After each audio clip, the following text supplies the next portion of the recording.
Bonjour à tous, voici les baraj, les pâtisseries algériennes, galettes de semoule avec de la date à l'intérieur. C'est super fondant, ça ressemble un petit peu au makroud, mais sauf qu'il n'y a pas de friture. On prend 3 bols de semoule moyenne, ça fait l'équivalent du paquet complet 1 kg. Environ 250 g de beurre avec la moitié d'un verre d'huile. On sale légèrement la semoule. On renverse ensuite le mélange beurre-huile sur la semoule. On incorpore tout doucement avec le bout des doigts sans pétrir le beurre pour bien humidifier toute la semoule.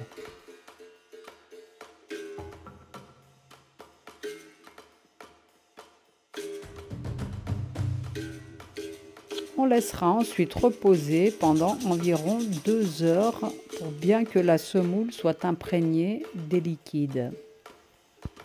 En attendant, on va s'occuper de la pâte à date.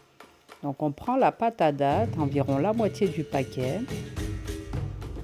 On rajoute un petit peu d'huile et un petit peu de fleur d'oranger pour pas que la pâte soit sèche et qu'elle adhère bien entre les deux pâtes de semoule.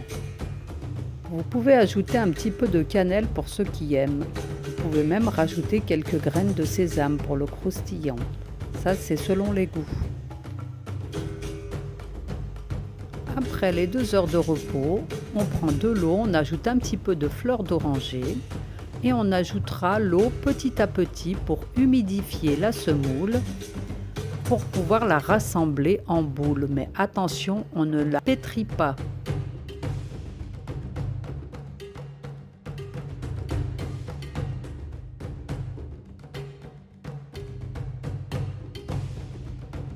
Il faut que la semoule soit bien molle et un petit peu collante. On la sépare en 2 parties et on fait des boules comme ça vite fait pour rassembler la pâte.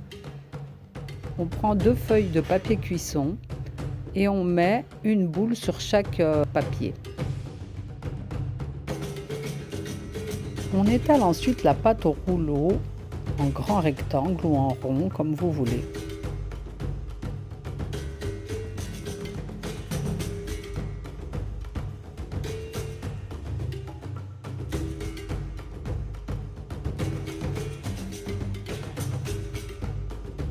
On fait de même avec la pâte à date. On essaye de faire que les 3 pâtes soient de la même taille car on va les superposer.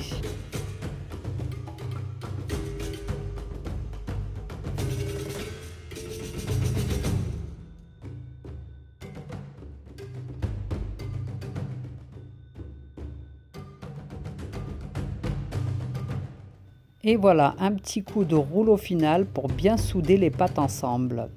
On prend ensuite un grand couteau ou moi j'ai pris une règle d'école pour faire la forme des losanges.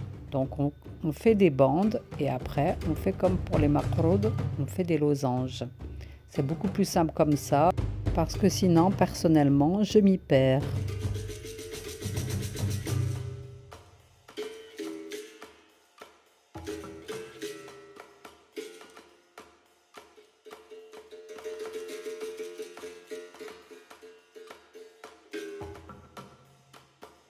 On fait ensuite chauffer une grande poêle sans matière grasse. On dispose les losanges, on les fait bien dorer de chaque côté. Et voilà, c'est prêt. Régalez-vous, à bientôt.